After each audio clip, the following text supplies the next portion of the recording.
ये करी को कुक करने के लिए all you need is bamboo shoot, then ginger, garlic और यह है जंगल स्पाइसेस, इसका स्मेल बहुत अच्छा है।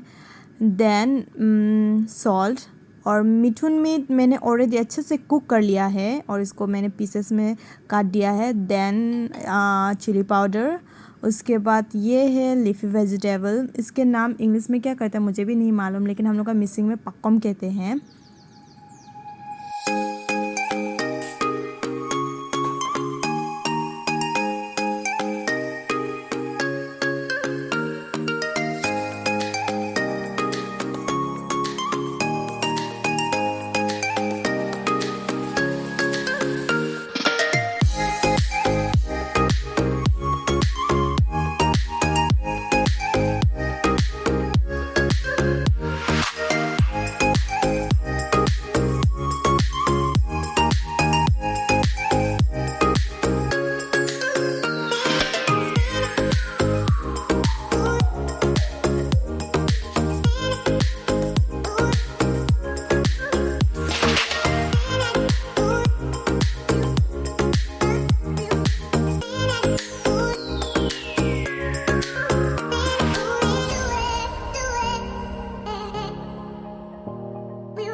अगर ये लगता है कि आप लोगों को थोड़ा भी हेल्पफुल है तो please do like, share and subscribe my channel, and while you're subscribing my channel please do not forget to hit the bell icon so that you can get the notification as soon as I upload it.